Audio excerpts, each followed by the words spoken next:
சம்பிரதாயபூர்வமாக அன்னையினுடைய பாதார விந்தத்திலே வைக்கப்பட்டு எங்களுடைய சடங்குகள், சம்பிரதாயங்கள், பண்பாடு, விழுமிய பண்புகளை எதிர்கால சந்ததிகளுக்கு கொண்டு செல்லுகின்ற மிகவும் உன்னதமான செயற்பாட்டினை இன்று ஆலயத்தினுடைய தர்மகர்த்தாக்கள், ஆலயத்தினுடைய கப்புகனார்கள், ஆலயத்தினுடைய கண்காணிமார்கள் மற்றும் நிர்வாக சபையினரால் இந்த செயற்பாடானது முன்னெடுக்கப்பட இருக்கின்றது.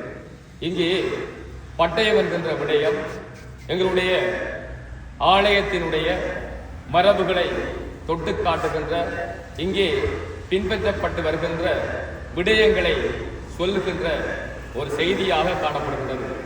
இன்றைய இளைய தலைமுறைகளுக்கு இந்த விடயம் மெல்ல மெல்ல கடத்தப்பட வேண்டும் என்பதற்காகவும், இது இலங்கையில் மட்டுமல்லாது, இந்தியாவில் மட்டுமல்லாது, உலகளாவிய நாடுகளுக்கு அப்பால் காரதீவு கண்ணகியம்மன் ஆலயமானது இந்த பட்டய நிகழ்வினை மிக உன்னதமாகவும் மிக சிறப்பாகவும் இன்றைய தருணம் ஒழுங்குபடுத்தி நெறிப்படுத்தி செயற்படுத்தப்பட்டிருக்கிறது. அந்த வகையிலே இன்றைய நாள் எமது கிராமத்திலே தேர்வோடும் வீதி வழியாக இந்த பட்டய விழா ஆரம்பிக்கப்பட்டு செய்தி மக்களிடத்திலே வாசிக்கப்பட்ட பிற்பாடு இந்த கிராமத்திலே இருந்து புனிதமும் ஆன்மீகமும் கலை கலாச்சாரமும் எல்லா விடயங்களும் இந்த அன்னையினுடைய பாதார விந்தங்களில் சமர்ப்பிக்கும் முகமாக இந்த செயற்பாடு இடம்பெறுகின்றது.